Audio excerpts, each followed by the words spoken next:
What if the place where you feel most alive is the very threshold of death itself? In a forgotten woodland hollow stands a tomb shrouded in chains and in mystery. Tonight we dare follow the footsteps of Jervas Dudley, a young heir drawn to the darkness by forces no sane mind could comprehend. Stay with us and decide for yourself if this is the tale of a dreamer or a soul chosen by something far more sinister. Because once you see what lurks beyond that chained doorway, you may never rest in peace again. There was a region in the countryside that local inhabitants referred to with quiet unease as the wooded hollow. Ancient oaks and thick undergrowth clustered there, and in that place the natural light of the sun seemed reluctant to intrude.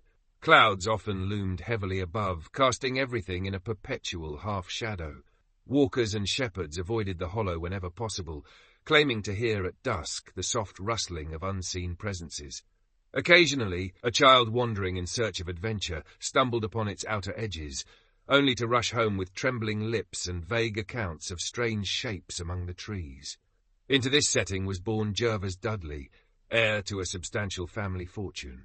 From early childhood he stood apart from the other children of the county. Where most youngsters engaged in lively games, Jervas preferred isolated contemplation. He read voraciously, spending hour upon hour in the family library, poring over obscure histories and half-forgotten mythologies, and roamed the outdoors in solitude, scouring meadows and byways for hidden nooks. In place of company he seemed content with silence and whatever wonders his imagination conjured. Over time, word spread about Jervas's odd inclinations. The estate workers whispered that he would vanish for days and reappear as though he had travelled to distant lands. In truth, he went only a mile beyond the overgrown hedgerows to that shadowy hollow near his ancestral home. There he would sit beneath a particularly gnarled oak and gaze into the dim recesses of the trees, as if listening for voices no one else heard.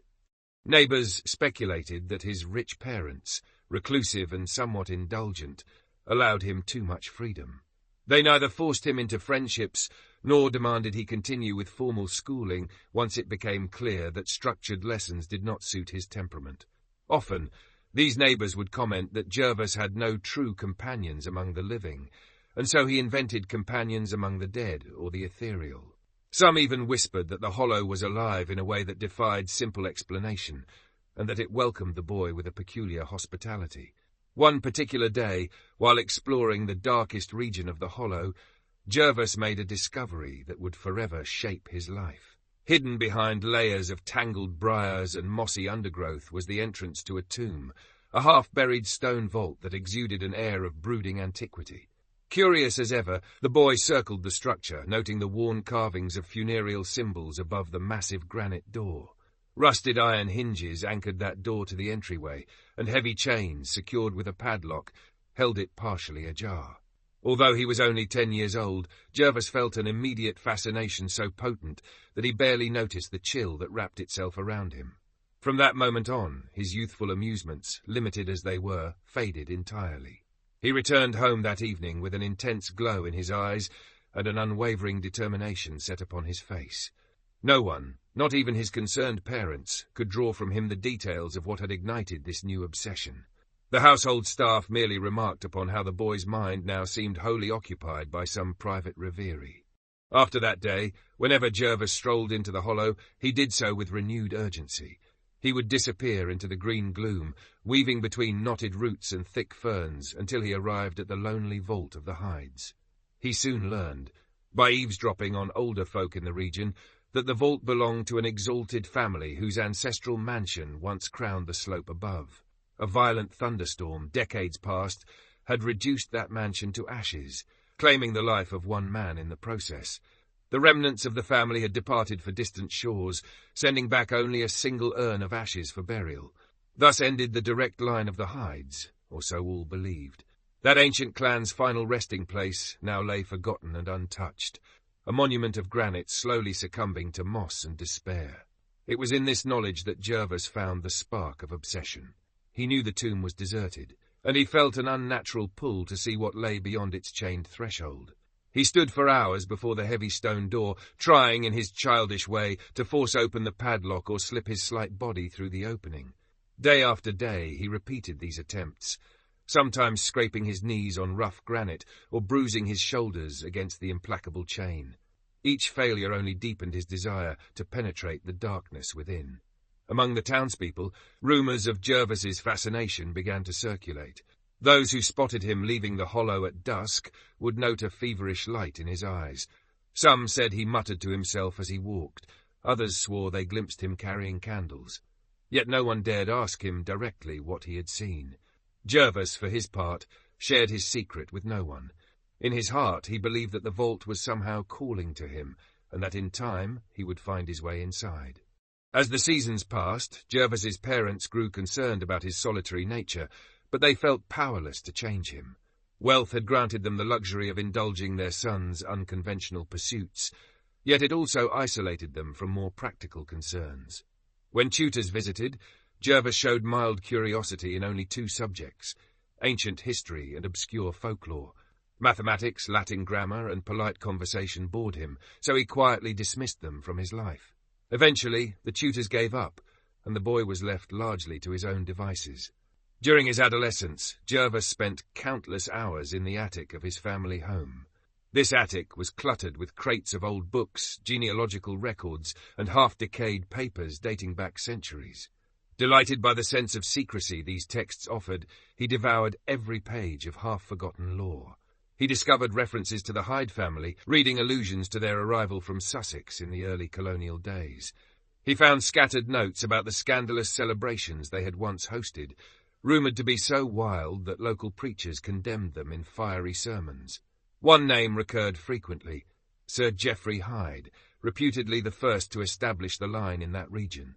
The date of his arrival, 1640, seemed etched into Jervas's memory from the moment he saw it. Though his parents rarely intruded upon his attic explorations, they did urge him to seek some form of social engagement. He demurred politely, stating he had all the companionship he required in his books, and sometimes in the sylvan company of the Hollow. If this admission caused them unease, they concealed it with gentle nods and distant smiles. Wealth, after all, had made them somewhat complacent, and they preferred to think that their son's unusual inclinations would fade with time. They did not know, however, of his deepening obsession with death. Through the old texts he found, Jervas formed eccentric notions about life and the grave. He saw no firm barrier separating the living from the departed. In his mind, he envisioned the mortal body as simply a temporary vessel for an enduring essence. The tomb, he reasoned, was not a prison for rotted flesh, but a threshold to another realm of existence. Thus, the idea of physically entering a sepulchre held no horror for him. Indeed, it felt like an inevitable crossing he was meant to make. On one mild summer night, curious onlookers witnessed the young Jervas wandering the local churchyard under the moonlight. Approaching the headstones with unnatural fascination, he knelt by the older graves, tracing the worn inscriptions with delicate fingers. When a startled observer asked what he was doing, Jervas replied, in a near whisper, listening. This simple response carried a disturbing weight that silenced any further questions. Jervas then disappeared into the darkness, leaving the observer with an unshakable unease. In time, the boy's knowledge of local genealogies, legends, and even scandalous secrets astounded the villagers.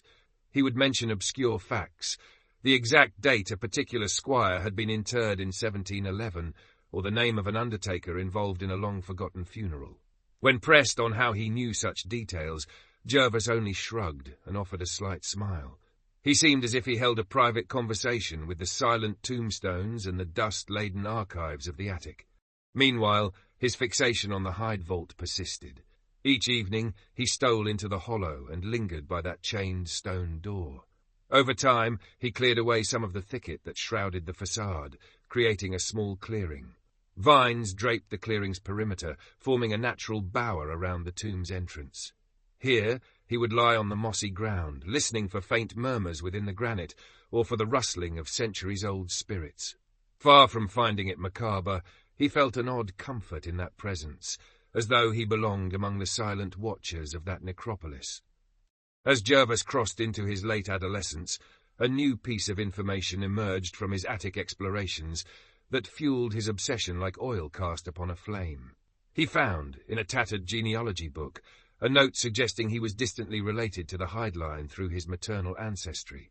Though his share of the blood appeared meagre, he seized this thread of connection with fervour. The notion that he might carry even a fraction of the Hyde legacy gave him a powerful sense of destiny, and a right, as he saw it, to claim intimacy with their tomb. At this time, rumours spread that Jervas no longer merely studied the vault from outside, but contrived ways to break inside. He had been seen at the blacksmith's workshop, inquiring about the mechanics of padlocks and chains. It seemed only a matter of time before he made a decisive move to open that door. Yet for all his interest in forcing an entrance, he spent many nights simply pressing his ear to the narrow crevice, as though waiting for a signal.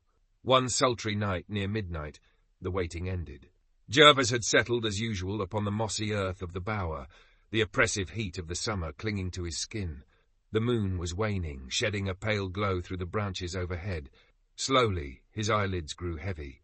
In the hush, broken only by the occasional insect's drone, he felt his consciousness slip between wakefulness and slumber. In this half-dreaming state he heard voices. They were faint, hushed murmurs, impossible to attribute solely to the wind. Different tones, different dial-English from across generations, rose in an eerie chorus. The effect was fleeting, but it pierced his senses like a lightning bolt. Jervas bolted upright. For a brief instant it seemed a faint light danced behind the chained door, swiftly extinguished as he fully awoke. Although he could not be certain whether his vision had been a dream, the thought electrified him. Something or someone was inside the vault. In a dazed but resolute state, he left the hollow and hastened to the attic upon returning home. Rummaging through a rotting chest of family relics, he found an ancient key. Somehow, instinct told him this was the key to the chained door, the one puzzle piece he had been missing. The next day, candle in hand, Jervas descended into the hollow under the muted glow of late afternoon. His breath trembled not with fear, but with an odd exultation. Upon sliding the key into the padlock, he felt it move with surprising ease, as if rust and time presented no obstacle. The chain slackened. The door gave way. A musty odour rushed out, thick with the scent of damp stone and centuries-old decay. With a single resolve-filled step, he crossed the threshold. Inside, the passageway sloped downward, slick with moisture. Dripping sounds echoed through the confined space, and his candle sputtered in the stagnant air. In these claustrophobic depths he felt an inexplicable familiarity, as though each clammy stone and each swirl of dust was known to him from some ancestral memory. He found rows of marble slabs, each bearing a coffin in various states of preservation. Some were intact with sealed lids, others had rotted away, leaving only tarnished handles or plates in piles of ashen residue. At last, he reached a particularly striking alcove.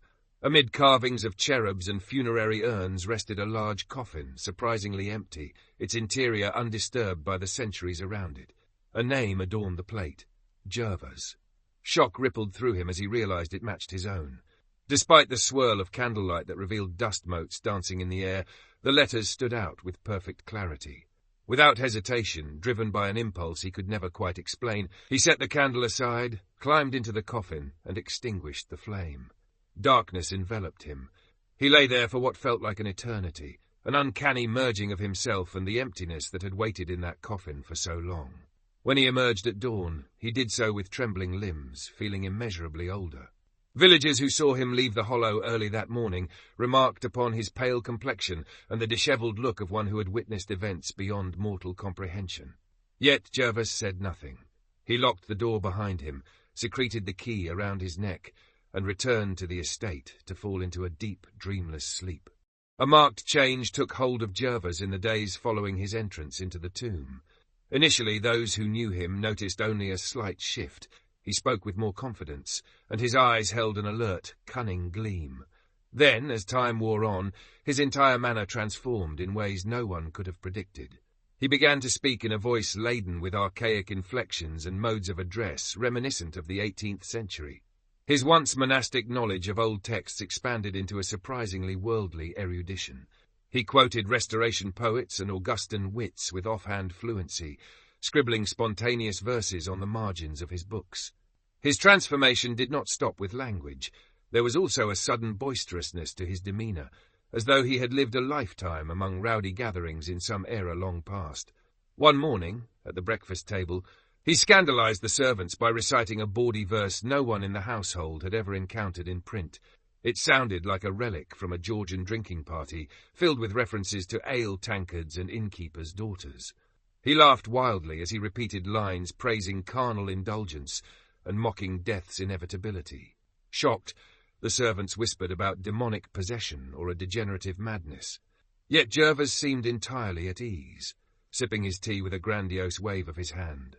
Alongside this new flamboyance came a deep-seated fear of fire and thunderstorms. Jervas, once indifferent to seasonal storms, now reacted to each rumble of thunder with vivid terror. Whenever lightning flashed on the horizon, he would rush to lock himself in the sturdiest interior room of the mansion, refusing to emerge until the storm passed. Servants who brought him food or drink during these spells reported him trembling like a child, muttering under his breath about the consuming flames and damnation by the sky's wrath. In daylight hours, he became fascinated with the blackened cellar of the Hyde Mansion ruins on the crest of the slope. Though little remained of the structure besides charred stones and a partial foundation, Jervas wandered through the remnants as if he could see the halls as they once stood. On more than one occasion, villagers caught sight of him dropping into a shallow sub-cellar that had not seen human footsteps for generations. With inexplicable certainty, he navigated corners and alcoves no living person had known to exist. By now, his parents could no longer deny that something was seriously amiss. Alarmed by their son's nightly disappearances and bizarre transformations, they hired discreet watchers to follow him. But to the parents' bafflement, these watchers often reported that Jervas merely slept outside the tomb, appearing never to cross its threshold. The watchers would swear they saw him lying in the small clearing, eyes open yet unseeing, as if transfixed by a place he dared not enter. Jervas's father, heart-heavy, attributed his son's condition to some deep-seated mental derangement. He began to speak discreetly with physicians, searching for answers that might restore his child to normalcy. Yet Jervas was emboldened by these watchers' insistence that no one saw him enter the vault. He took it as evidence that unseen forces shielded his activities from prying eyes. Renewed with confidence, he continued his secret descents into that chill domain, not always re-emerging with a more pronounced shift in diction, posture, and outlook. If he had once been a reserved dreamer, he now seemed a jaded rake, hurling witty remarks at the expense of what he called prosaic empiricism. The staff at the Dudley estate whispered that the soul of some long-dead Hyde had taken possession of their young master. The caretaker of the Dudley estate, a silent and diligent man, occasionally glimpsed Jervas leaving the mansion long after midnight. Always, Jervas took a lantern or a candle and headed straight for the wooded hollow. A curious sense of dread overcame the caretaker each time he watched Jervas vanish into the dark. The caretaker told no one of these sightings, fearing he would lose his position or be dismissed as superstitious. Nonetheless, each instance filled him with a profound conviction that something unearthly was unfolding. In the tomb's black depths, Jervas performed what he considered charnel convivialities, private gatherings in the company of the dead. Whether real or conjured by feverish imagination, these nightly visits reshaped his identity. He believed that the spectres of bygone Hydes congregated around him, welcoming him into their circle, sharing secrets of life, death, and forbidden rites once enacted in the old mansion on the hill. In his mind, centuries collapsed into a single moment. He recalled historical gossip, stories of lavish feasts, scandalous liaisons, and occult ceremonies that had once taken place behind the mansion's heavy doors. Though he had never travelled beyond the boundaries of his county, Jervas would speak of sophisticated gatherings as though he had personally attended them. His nights in the vault blurred with visions of men in powdered wigs and women in shimmering satin gowns, dancing to the strains of a harpsichord while candlelight flickered upon aged oak walls. Those living in nearby cottages noticed him returning at dawn, clothes rumpled and caked with dirt, smelling faintly of decayed earth and candle wax. When he did manage to speak to others, Jervas tossed off remarks about past societies with alarming familiarity. If someone questioned him, he would offer cryptic answers. Some of us are never truly gone, or I merely keep the company best suited to my inheritance. More than one villager started crossing themselves at the mention of his name. Meanwhile, the father's watchers attempted to catch Jervas in the act of entering the vault. Despite their diligence, hiding behind trees or peering from collapsed walls, they never saw him pass through the chained door. It remained sealed, the padlock evidently untouched. Yet the watchers swore they could hear faint scraping noises in the quiet hours before dawn, and sometimes a soft glow emanating from within the tomb. One particularly brave watcher approached the door, only to find it locked tight. Convinced that Jervas's descent must be supernatural, he reported the event in hushed tones to Jervas's father, who became more determined than ever to intervene. Dark clouds gathered one night on the southwestern horizon, foretelling a fierce thunderstorm.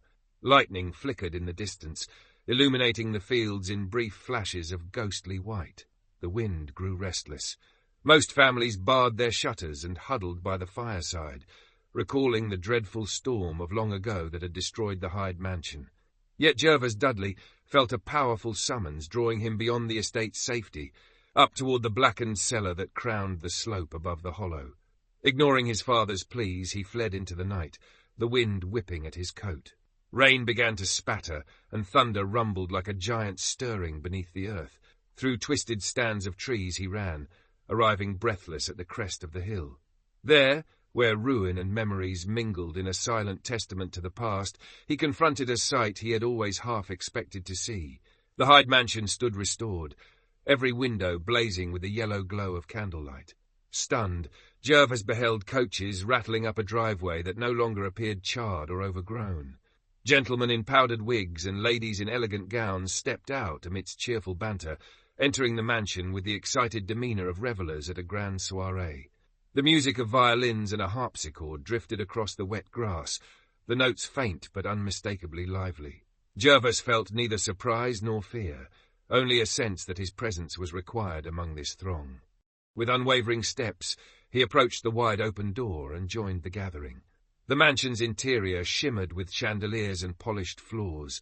Servants in livery carried trays of wine, while clusters of guests laughed and gossiped with the abandon of those who believed the night to be endless. Jervas recognized many faces. Some, he thought, belonged to men and women he had seen in old portraits. Others bore a striking similarity to dust-covered miniatures he had studied in the estate's attic. Yet here they were, flushed with life, swirling among the crowd in a grand spectacle of mirth and indulgence. Jervas immersed himself in the celebration, exchanging bawdy jokes and toasting to ephemeral pleasures with a fervour he had once only read about in 18th-century diaries. He no longer felt like an outsider. Rather, he was the wildest among them, eagerly downing cups of wine and urging the musicians to play faster. There was a sense of delirious freedom in the air, as if the boundaries of decency had been lifted for this single fateful night. Then the first crash of thunder struck, so loud and resonant that it quaked the very beams of the mansion. A gasp rippled through the assembled revellers. Lightning flashed close, unveiling the night sky's wrath. With horrifying suddenness, flames erupted from the mansion's upper floors, a chaotic burst of blazing tongues devouring the wooden structure. Panic seized the guests, who shrieked and stumbled over one another in a frantic attempt to escape. The music collapsed into discordant cries. Jervas alone remained rooted, paralyzed by an ancient terror. He realized that this was the same storm, replayed or relived, that had destroyed the Hyde mansion so long ago.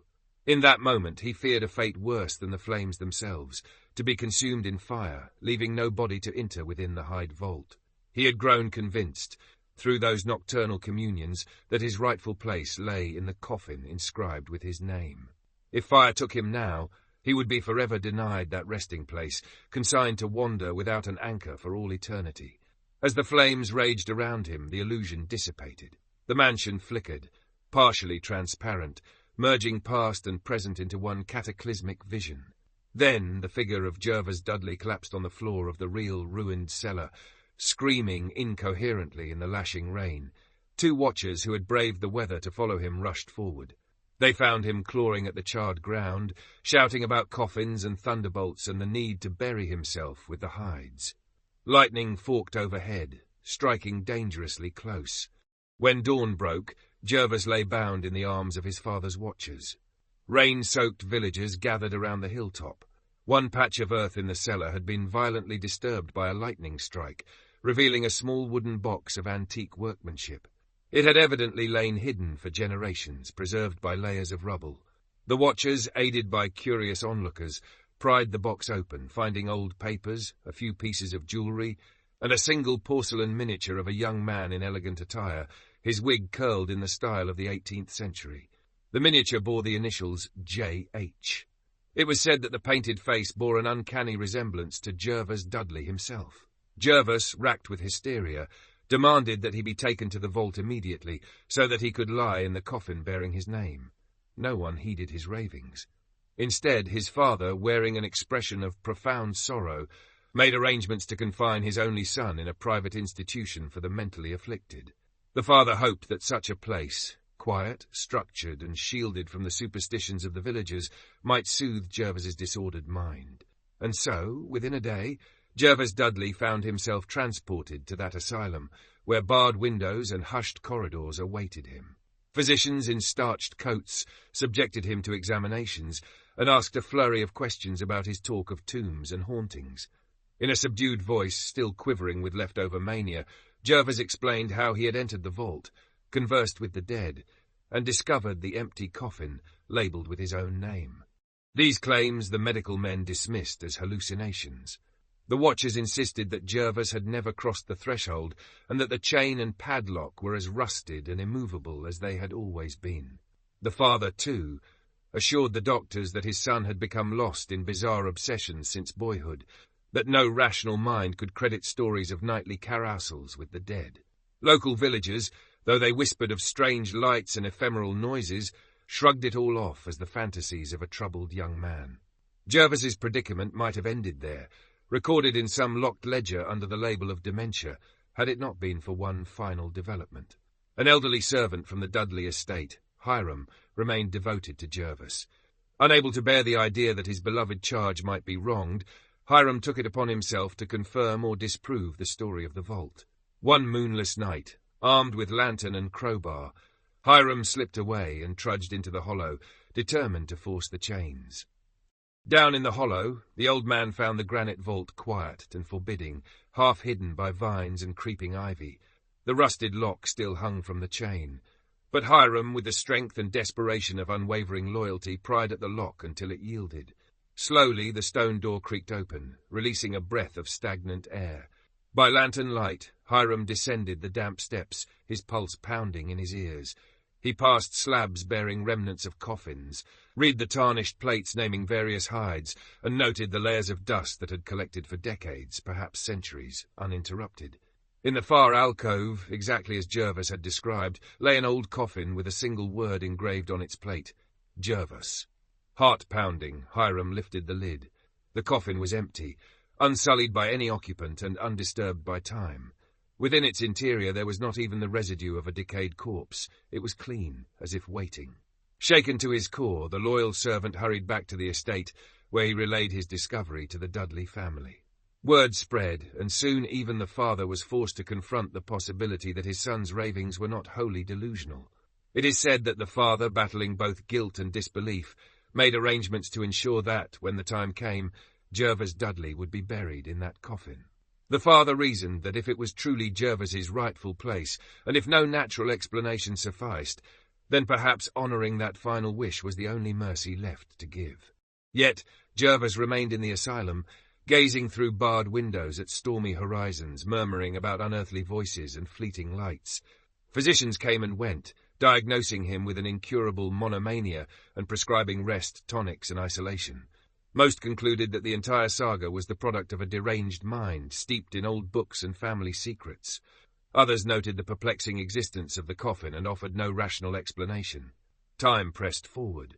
The living, consumed by ordinary cares, soon forgot the legends swirling around the hide vault. A new caretaker of the hollow took measures to block the path leading to the tomb, declaring it unsafe. Generations to come would remember only fragments of the story, that a restless dreamer named Jervas Dudley once roamed the hollow, that he claimed an uncanny bond with the dead, and that a vacant coffin awaited him in the gloom of the hillside vault. Though the corridors of the asylum echoed with sorrow and monotony, Jervas never lost the fervent light in his gaze. Each clap of thunder made him flinch, yet he stared at the sky as though measuring its power against the inevitability of his own final rest. In the end, whether his experiences in the tomb were real, hallucinatory, or partly both, a single truth remained. The coffin with his name lay empty, prepared for the day his body might claim it. And in that fact, a coffin awaiting its occupant, many saw an emblem of the mysterious boundary between life and death, a boundary Jervas Dudley believed more porous than most dared imagine. No one living ever reported another successful entry into the vault. The watchers and the father saw the chains still in place, the padlock as ancient as before. They insisted it had never been touched. Hiram alone carried the memory of that late-night descent, an old man's voice overshadowed by the dismissals of more learned men. Yet if one ventures into the hollow after dark, and if the moonlight falls just so through the twisted oaks, one might still glimpse a faint glow from the vault's depths, or hear soft echoes of whispered conversation. Whether such sights and sounds are illusions of an overactive mind, or the final vestiges of the Hyde legacy, remains a question lingering in the hush of the night. Jervas Dudley, confined yet unbroken, dreamt of the day he would at last lie in that coffin. Perhaps, in his mind, the living world was already less real than the silent domain awaiting him. And so ends the story of a dreamer, for whom the barrier between the real and the unreal was forever blurred. Thank you for joining us on this journey. If you've enjoyed uncovering these old secrets, or simply love a good mystery, please consider liking this video and subscribing for more stories that walk the line between this world and the next. Until next time, remember, a locked door can keep out the curious, but it cannot silence the echoes of what lies beyond.